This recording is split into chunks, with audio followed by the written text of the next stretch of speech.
to encourage us more with God's Word. Okay, let's all stand and welcome to Pastor Steve this morning.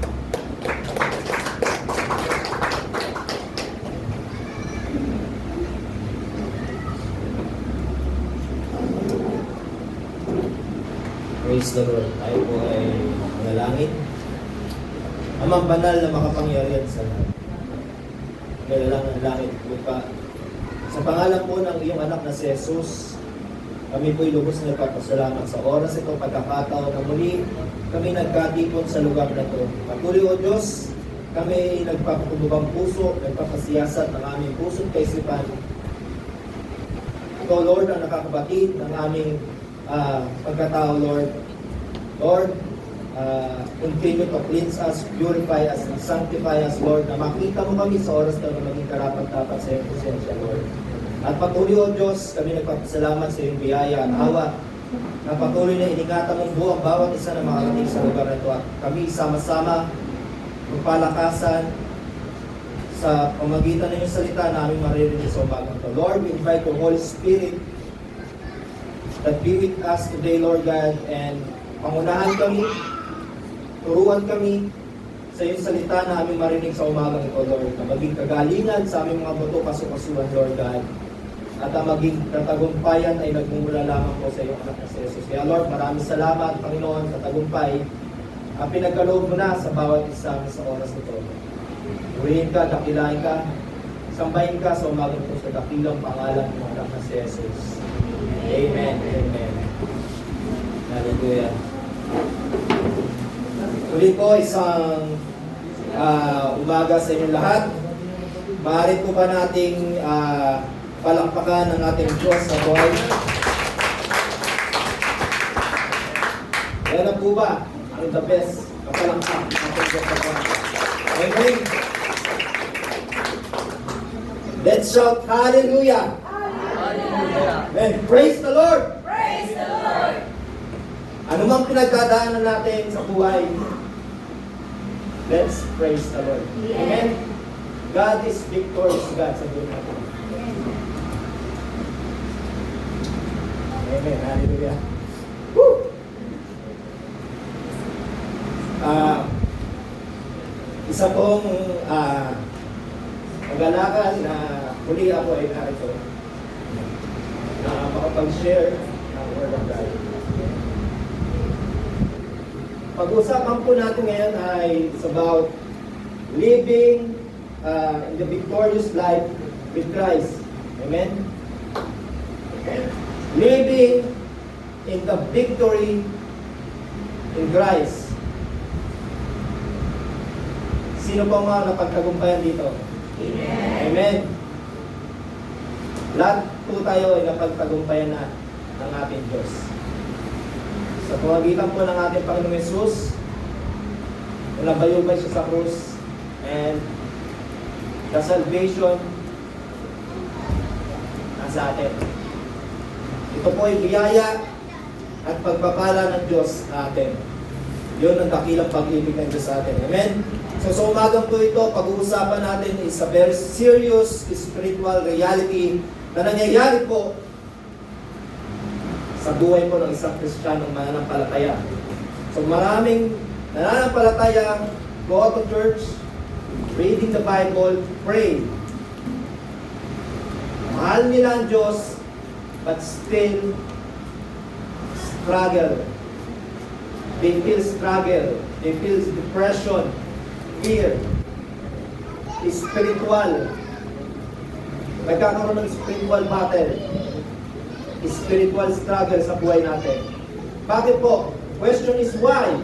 Why do the believers sometimes feel this struggle sa buhay? Kahit na alam natin na ang Panginoong Jesucristo ay nagtagumpay na. Many times it is not because the devil is powerful. Sometimes we are giving the opportunity to the enemy, feeding the enemy, not knowingly na ito pala ay nakakasira sa ating spiritual na buhay. Ngayon pag-uusapan po natin ito kung ano ito at paano ito mapagtatagumpayan. Katulad po ng isang sports, yung boxing. Amen? Kung ikaw ilalaban sa isang boxing, kailangan alam mo ang kalaban mo. Kayo, paano mo malalaban yun? You will serve, pag-aaralan mo, para makita mo kung paano mo siya mapagtatagumpayan. Ganon din po ang buhay spiritual. Kailangan po natin pag-aralan, hindi tayo basta-basta sumusung sa gera na wala tayong alam. Kasi yun din mismo ang ating nababagsak. That reminds the Bible says sa 2 Corinthians chapter 2 verse 11, lest Satan should get an advantage of us, for we are not ignorant of his devices. Sabi po sa Tagalog, basahin ko po, 2 Corinthians chapter 2 verse 11, at ito ay aming ginagawa upang huwag kaming malamangan ni Satanas, sapagkat kami ay hindi mangmang tungkol sa kanyang pagbalak.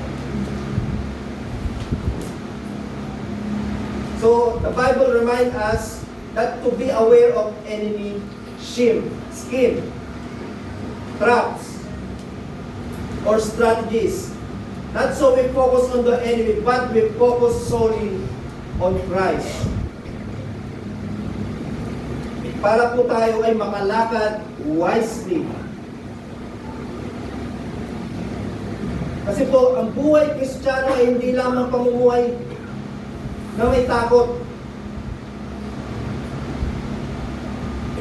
Pamumuhay na may takot sa kaaway, kundi ang pagiging isang Kristiyano is about living, about freedom.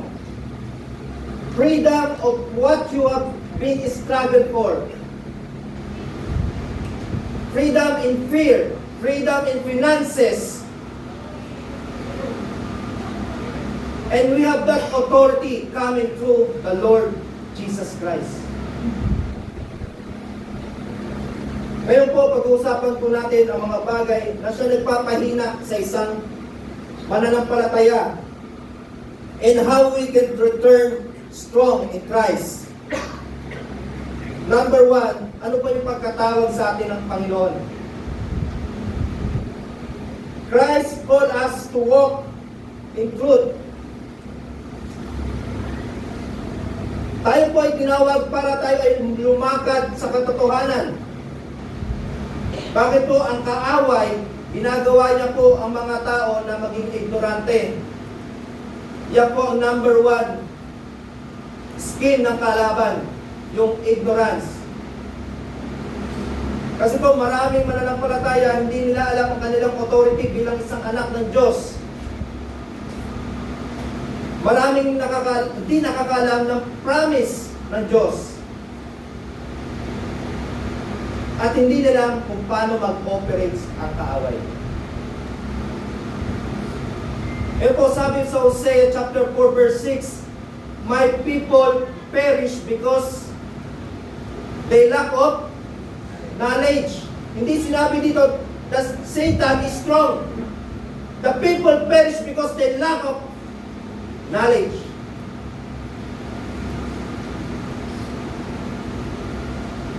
So when the believers study the Word of God, ano po mangyayari? Nagiging po tayo malakas. Pero kapag ang believers po ay hindi nag-aaral ng salita ng Diyos, madali silang matangay ng kasinungalingan. Madali silang matangay ng problema. They cannot resist the enemy. And then your spiritual becomes weak. Kasi po, lahat ng problema natin ay nadadala na tayo ng sitwasyon na nangyayari sa buhay natin. Lalo na ngayon. Di ba po, yung gera sa Middle East, hindi natin alam kung ano mangyayari bukas. Di ba po? Namumroblema tayo sa lahat na nangyayari dito sa mundo. Mga problema natin. Pero bukas, hindi natin alam kung mangyayari. If God's will, tumating ang Diyos bukas, Tapos ang problema natin, dahil ang Diyos nasa kanyang katagumpayan. So the people are destroyed because for lack of knowledge. If we remember in Genesis 3, ano pong ginawa ni Satan? He deceived Eve. Ano ginawa doon? Di ba po? He twist the word of God. Ano nangyari? Si Eva po ngayon, makikita natin doon, naniwala siya sa deception. Imbis na doon siya maniwala sa Diyos ng katotohanan. Because of being ignorant of the word of God.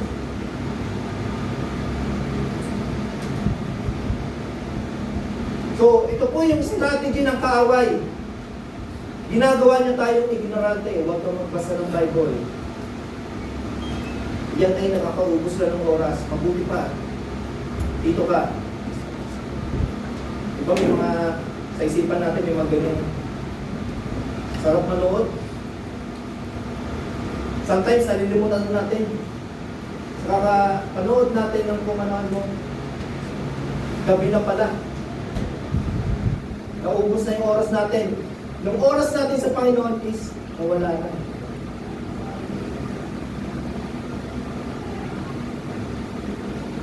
So, paano tayo lalakas? Paano tayo makakalakad? Sa katotohanan, kung hindi tayo nag-aaral ng salita ng Diyos, hindi lamang po tuwing linggo tayo dapat nag-aaral ng salita ng Diyos, kundi araw-araw, pagkagising natin, we praise the Lord. Dahil binigyan tayo ng bagong buhay, kalakasan, para muli tayo ay makapunta sa kanyang presensya. Amen? So when we study the Word of God, we became strong. Kaya nating labanan ang gawa ng kaaway sa pamamagitan ng salita ng Diyos. We remember in Matthew 4, verse 4, ano sinilita ng Panginoong Hesus sa kaaway? It is written. Para kapag sa atin nangyari yun, andyan ang tukso ng kaaway, anong gagawin natin? Eh wala tayong alam ng salita ng Diyos. Tatakbo tayo. Masasan tayo? Hindi natin alam kung saan tayo pupunta. Pero ang katotohanan narito na. Nasa salita ng Diyos. It is a big reminder of us. Ang kasagutan ay nasa salita ng Diyos. At ang katotohanan ang siyang magpapalaya sa atin. If you are truly free indeed, you are free.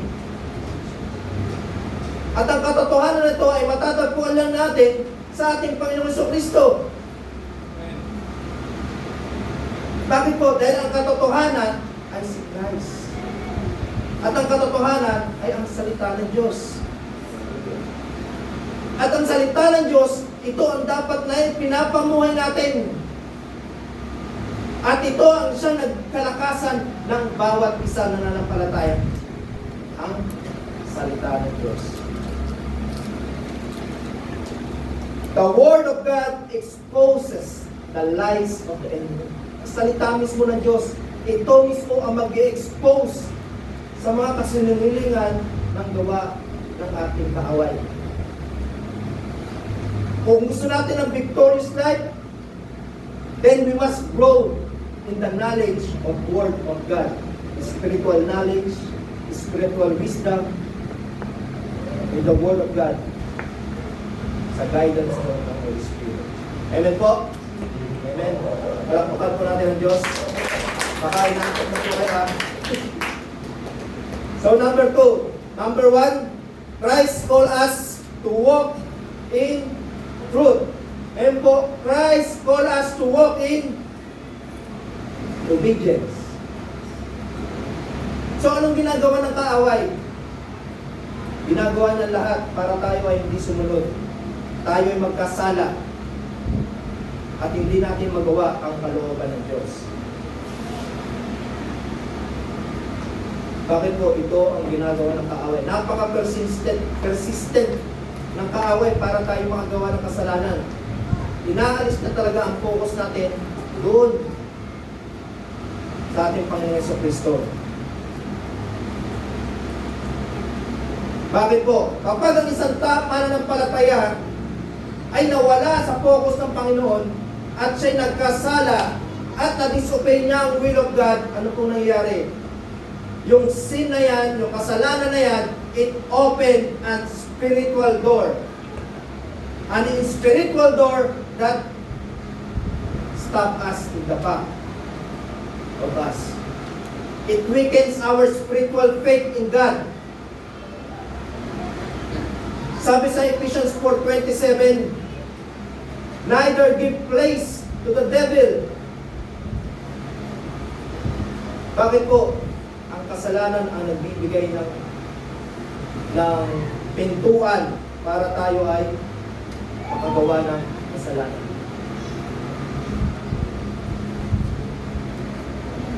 Sabi po sa Ephesians 4:27, and do not give the devil an opportunity.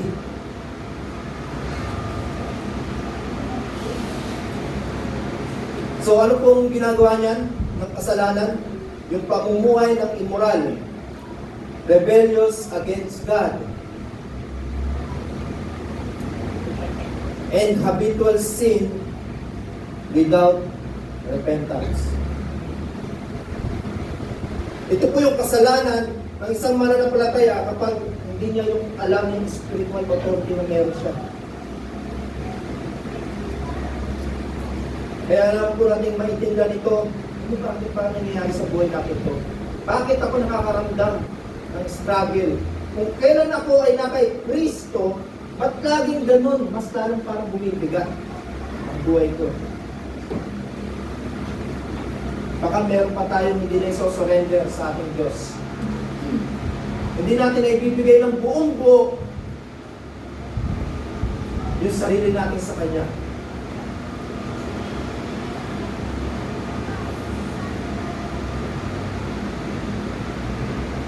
But remember this, mga kapatid, ang Diyos po, hindi niya tayo kinakondemn. Ang Diyos, He wants us to restore us. Gusto niyang ma-restore tayo, yung fellowship natin sa Kanya. Sabi po sa 1 John 1:9, ano po sabi dito sa 1 John 1:9? If we confess our sin, He is faithful and righteous to forgive us our sin and to cleanse us from all unrighteousness. If we confess our sin, paano po kapag hindi tayo nagko-confess? Paano po pag hindi tayo gumagawa ayon sa kalooban ng Diyos? Nagagawa natin yung kasalanan, pero wala tayong change of mind sa buhay natin. Walang nangyayari. Ganun at ganun pa rin. Tapos magpo-question na, bakit nag-iiyak pa rin ako?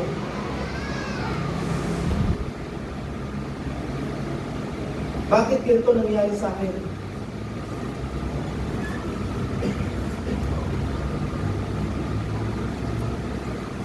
Remember, if we repent, pagkabag sinasabi natin ang kasalanan sa harapan ng Diyos, sino tumutulong sa atin? Hindi po ang kapwa natin. Ang Diyos mismo ang tutulong sa atin. Bakit po? We trust God, we rely on God, nagtitiwala tayo sa Kanya, nananampalataya tayo sa Kanya, na siya ang kasagutan ng lahat. We walk in obedience. Baka hindi tayo sumusunod sa Panginoon. Ito yung utos niya, pero doon tayo, sa kaliwa. Dumaretso ka lang. Pupunta ka ng kanan. Minsan, pinapadiretso ka. Ayaw mo na. Sasakay ka ng barko.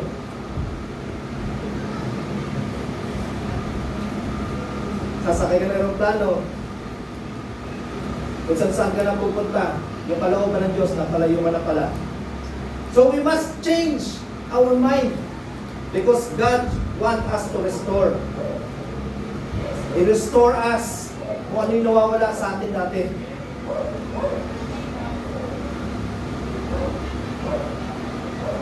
Repentance closes the door to the enemy and restores our fellowship with God. Amen po? Sa pangatlo po, Christ call us to walk in faith. Tinawag tayo para tayo lumakad ng may pananampalataya sa Kanya. Hindi po yung takot ang maghahari sa atin. Bakit po?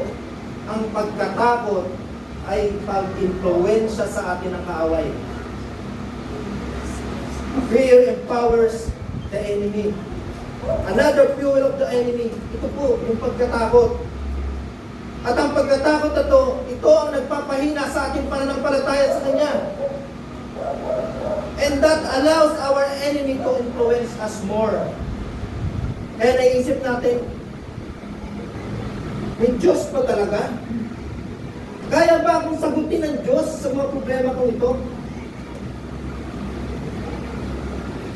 Hindi ako tinutulungan ng Diyos. Ang sitwasyon ko, kailanman hindi nagbabago. Kung ano ako noon, ganun pa rin ako ngayon.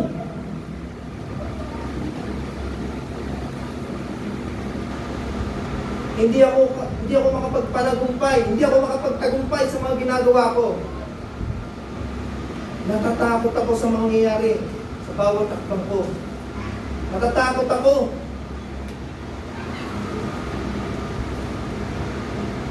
Kapatid, fear does not come from God. Ang pagkatakot ay hindi nagmula sa Diyos. Sabi po sa 2 Timothy 1:7, for God has not given us the spirit of fear, but of power, love, and of a sound mind. Kaya po ang pagkatakot na itong nararamdaman natin, it paralyzes us. Sa sobrang pagkatakot natin, nagtatago na tayo sa kwarto. Ayaw na natin lumabas. Ayaw na natin makahalubilo sa tao. Bakit? Takot na tayo. Wala na tayong kilala. Kahit ang Diyos nakalimutan na. Sa mga problema dumarating sa atin, natatakot tayo kung anong mangyayari. Huwag nating hayaan na tayo ay ma-overcome ng pagkatakot. Let God overcome our situation. One of example in Matthew 14 when Peter walked in the water. Amen? Bakit po? Siya po ay nakapokus kanina po kay Jesus. Pero nang ang alon ay dumampi sa kanyang paa, ano po nangyari? Unti-unti na siyang lumulubog. Ganun din po yun sa atin. Na tayo nakapokus sa Panginoon Jesus, kaya natin lumakad. Bakit po? Kahit saan ka pumunta, kapag ang Diyos ang kasama mo, hindi ka malulunod. Lumakad ka sa apoy, hindi ka masusunod. Pero kapag ang problema ay tumampi na sa iyong paa, ano mangyayari? Unti-unti ka na masusukit ka na ng problema. Unti-unti ka na natatakot.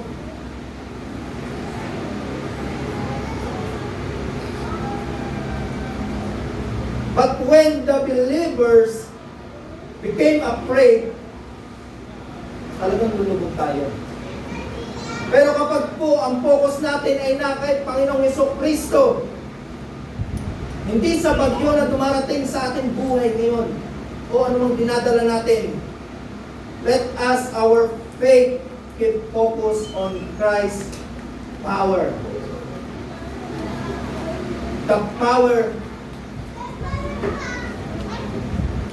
of God to overcome all the works of the enemy sa buhay natin.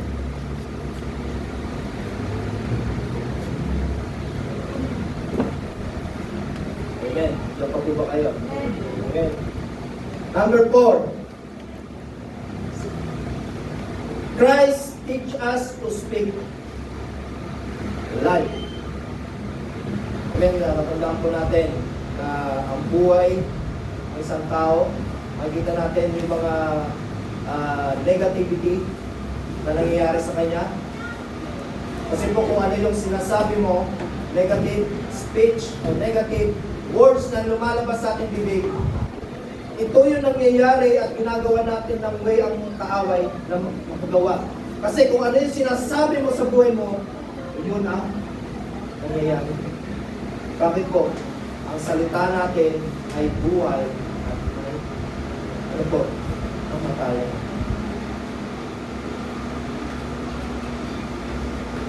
Words have spiritual influence. Sabi po sa Proverbs 18:21, death and life are in the power of tongue. So kapag ang isang tao o mananampalataya kay Kristo ay nagsasalita ng nagkatalo, lagi nga lumalabas sa bibig, mga sumpa, yung walang pag-asa, puro negativity, ay, talagang madadown tayo. Let us speak instead the words of God. Yung promise ng Diyos sa buhay natin. We can declare victory sa buhay natin. Di ba po, inawit natin yun?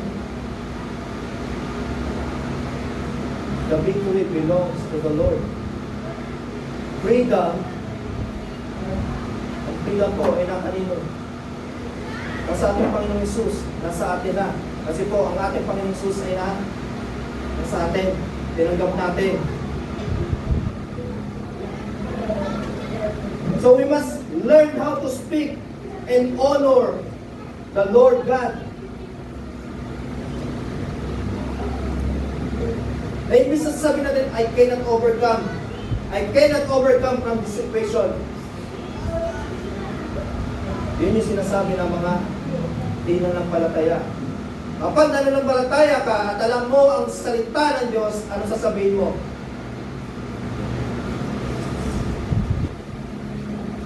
Ano sabihin natin? I can do all things through Christ who strengthens me. Amen? Sabi sa Philippians 4:13, our word should reflect faith in God's promises.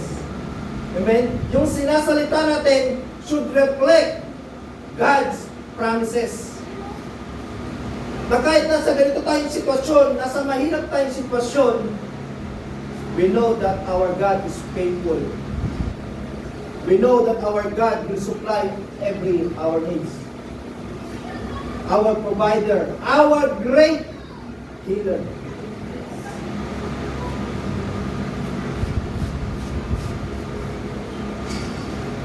Ano kailangan lumalabas? Speak life, not negativity. It is the will of God na tayo ay makapagsalita ng kanyang mga pangako. Bakit po? It will serve as encouragement sa kapwa natin mananampalataya na dumadanas ng ganitong mga sitwasyon. Hindi natin alam kundi ang Diyos Ama ang nakakaalam. The Word of God heal every situation sa buhay natin. Maka-physical, emotional, financial, and spiritual. All aspect ng buhay natin. Diyos ang makapangyarihan sa lahat. So Christ called us to forgive. So unforgiveness gives the enemy access. Sino po ba mapagpatawad dyan? Parang isa lang yung mapagpatawad ah. Patawarin nyo na po yung mga nagkasala sa inyo para po tayo ay makalaya, makaluwag-luwag. Kaya naninikip yung ating mga dibdib kasi hindi tayo marunong magpatawad. Huwag natin hayaan na tayo maging bitter at maging resentment sa mga bagay na hindi dapat natin pinibigyan ng kabuluhan.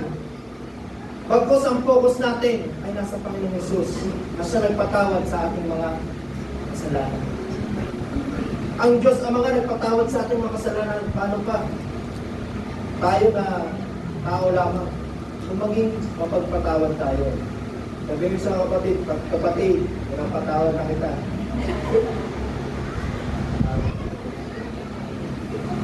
Kahit ano pang ginawa natin kasalanan, minahal tayo ng Diyos.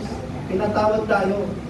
So, kasino lang yung nasabihan lang tayo ng hindi maganda ng ating kapatid, hindi na natin mapatawad. Makita lang natin, isakat tayo mukha natin.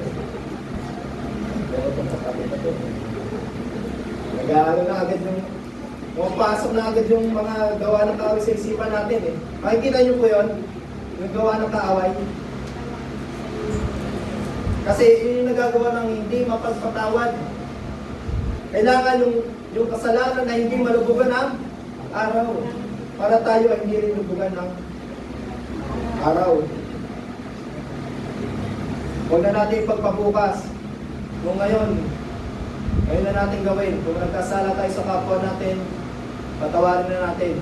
Bakit po? Pinagkakatiwala natin sa Diyos kung ano mang ginawa niya sa atin. Hindi naman tayo ang tinakalaban niya. Amen? Ang kalaban niya, ang Diyos. Kaya po, ang Panginoong Hesus nag-warn na po sa atin sa Matthew 6:14-15. Ano po sabi sa Matthew 6:14-15?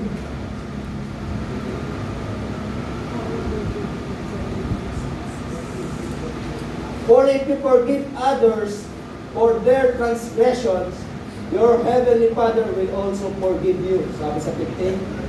But if you do not forgive others, then your Father will not forgive you your transgression. Amen? So maging mapagpatawad tayo mga kapatid.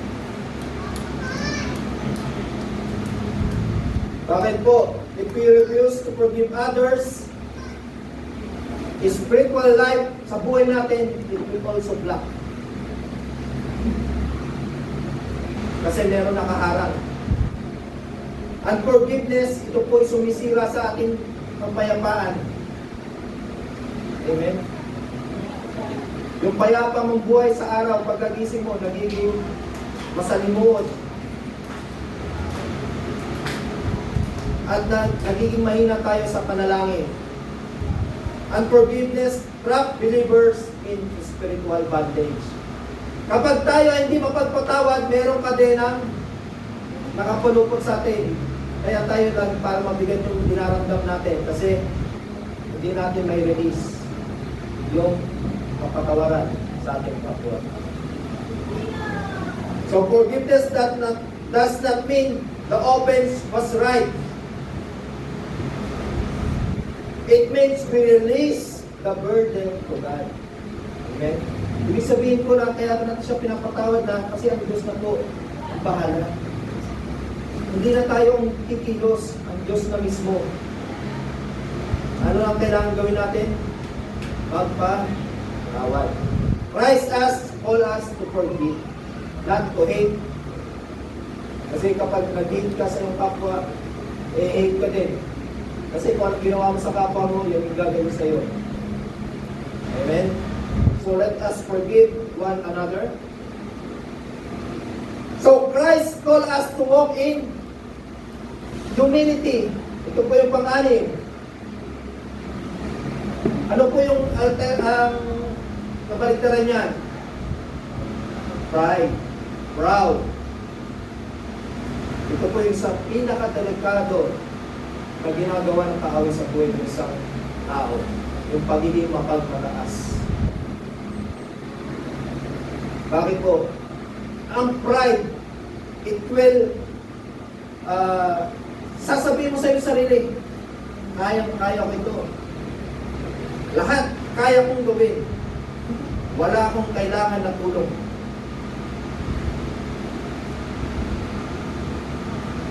Imbis na tayo manangan sa Panginoong Hesus, sa ating Diyos, kundi nananangan tayo sa ating sariling kakayanan. Kakayanan na gumawa, kakayanan kumita ng pera, kakayanan lahat ng kakayanan, kayang-kaya mo, wala ang tulong ng Diyos. Ano yun? Right. Kasi nananangan ka sa iyong sariling kalakasan. Ano sabi sa Proverbs 16? Verse 18. Pride goes before destruction, and a haughty spirit before stumbling. Amen? Si Satan mismo, because of pride, ang nangyari sa kanya, umagsak. Pero ang pating Panginoong Hesus, ino-honor niya yung mapagpakumbaba. Kasi kung ikaw ay nagpapakumbaba, ikaw ay ganyang tinataas. Pero kung ikaw ay nagmamataas, ikaw ay kanyang bumababa. Ayaw na ayaw ng Diyos na may nagmamataas. Kahit ano pa ang ating mga tinapos, ating pinag-aralan, kung ang ino-honor natin ay sarili natin, wala. Pero kung tayo nagtatagumpay dahil sa gawa ng Diyos, ay purihin ng Diyos. Kasi sa lahat ng katagumpayan, ang tinataas natin, ang Diyos.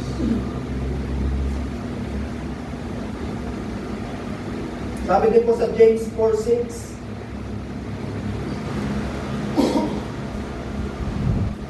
but He gives a greater grace. Therefore it says, God is opposed to the proud, but gives grace to the humble. So God resists the proud, but gives grace to the humble. So humility protect us because it keeps us dependent to our Lord. So, patuloy tayo magpakumbaba. Huwag tayo magmataas. Kahit ano yung pangunatapos natin, always humble ourselves. Humility under the presence of God. Kasi kung wala ang Diyos sa buhay natin, wala tayo ngayon. Wala tayong magagawa.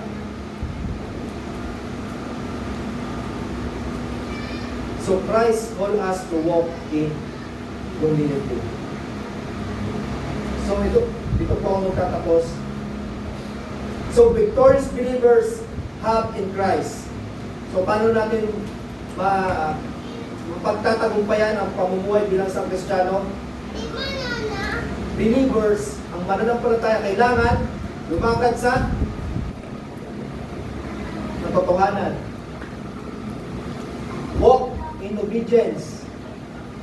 Grow in God's Word. And live in repentance. Change our mind. Baguhin na natin yung pag-isip natin by speaking light, not negative words. Speak faith and reject fear. Huwag natin hayaan ng takot na mag-ari sa buhay natin. Reject fear. Instead, matakot tayo sa Diyos na kayang sumira ng ating kaluluwa. And walk in humility. So, kapag ang bagay na ito ay dumating sa buhay na natin, ang kaaway, wala nang influensya sa buhay natin. Bakit? Ang Diyos ang naghahari sa buhay natin. Kapag tayo lumalakad sa kalooban ng Diyos. Kaya mga kapatid, kailangan po naintindihan natin ito na ang katagumpayan ay hindi nagmumula sa ating kalakasan mismo. Our victory comes from the Lord Jesus Christ. Sabi sa Colossians 2:15, the Bible said, Christ has already defeated Satan, and having disarmed the powers and authorities, He made a public spectacle of them, triumphing over them by the cross. At the cross, Jesus defeated sin. Jesus defeated death. And Jesus defeated the power of Satan. Because of Christ, believers can live in freedom. Kaya kapatid, ikaw ay pinalaya ng Diyos. We live in freedom. At sinabi din ng Panginoong Hesus sa Luke 10:19, ito po ang pinagkaloob sa atin, ng ating tanggapin ang salvation sa ating Panginoon. Ano sabi po dyan? Behold, I have given you authority to tread and serpent and scorpion and over all the power of the enemy, and nothing will injure you. We have the authority in Christ. Kapag tayo ay strong, and walk according to the will of God, nothing can injure us because the authority that is in us, given by Christ.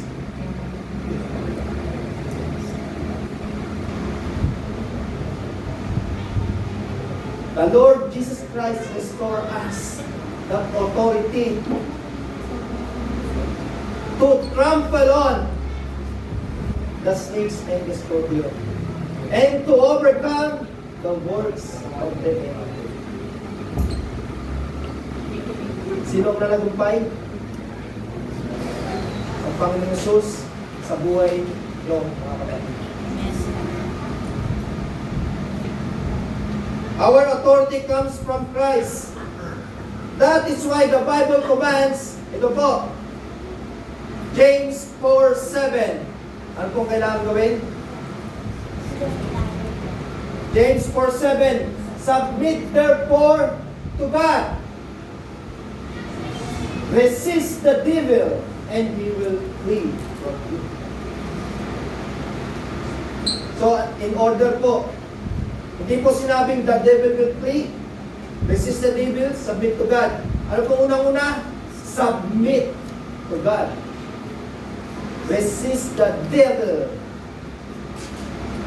and the devil will flee. So victory begins when we surrender ourselves to the Lord Jesus Christ.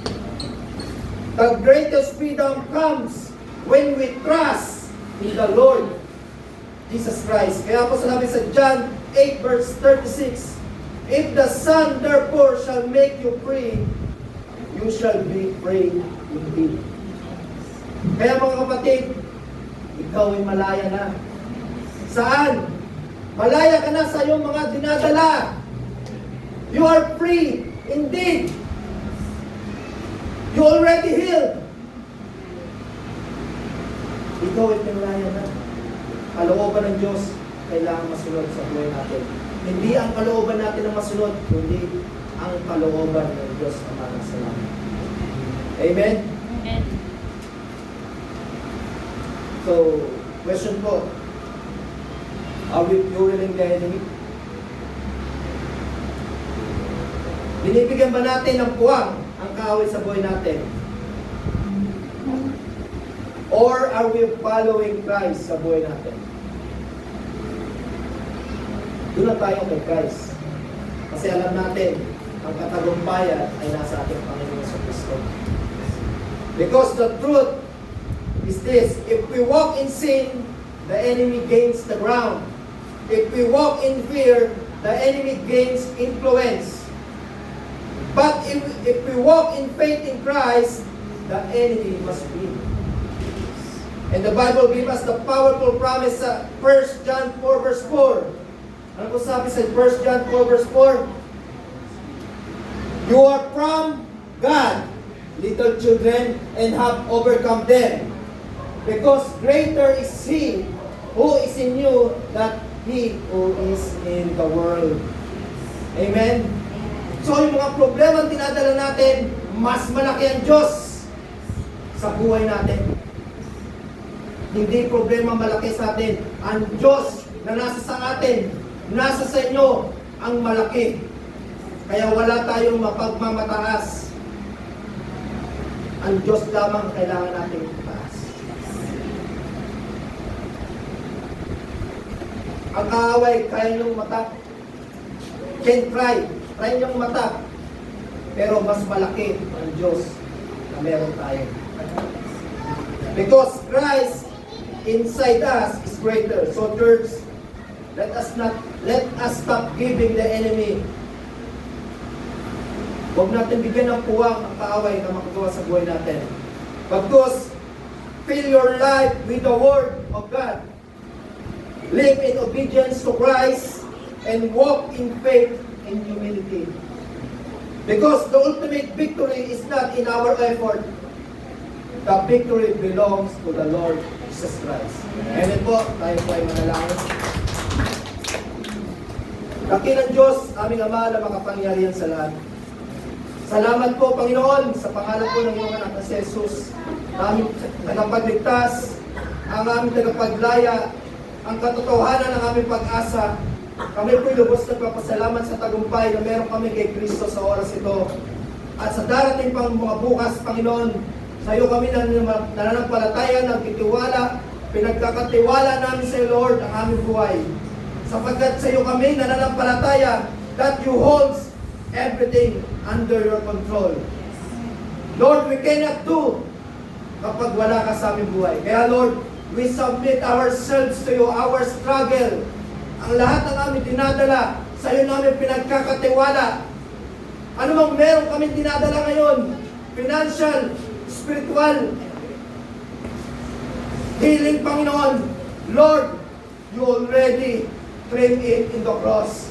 Lord, maraming salamat sa tagumpay na meron kami kay Kristo, na napagtagumpayan ang kasalanan, napagtagumpayan ang kamatayan. Lord, we thank you for this grace that you have given us. Maraming salamat, Panginoon. Because Lord, you are been with us from the beginning and until the future of our lives, Panginoon. We thank you, Lord. Dahil alam ko, Lord, na may gagawin kang himala sa bawat buhay ng bawat isa sa oras na ito. As we step out in this church, Lord, your peace be among us. The guidance of your Holy Spirit be with us, comfort us, and hope in the Lord Jesus Christ. The source of everything is in the Father. Hallelujah. Hallelujah. We thank you, Father. We thank you in the name of the Lord Jesus Christ, our Savior, our Redeemer, our salvation, our rock. Wala kaming ibang katatakutan dahil ang tulong ay nagmumula sa ating Diyos. Lord, maraming salamat sa tagumpayan at binigay mo na sa aming mga kamay. At Lord, pinupuri, tinatas ka namin sa umagang ito. Lahat ng pagpuri, pagpapasalamat ay sa iyo lamang namin inaalay sa dakilang pangalan ng iyong anak na si Jesus. Ang lahat ng pinagtagumpayan ng Diyos ay magsabi ng malakas na Amen.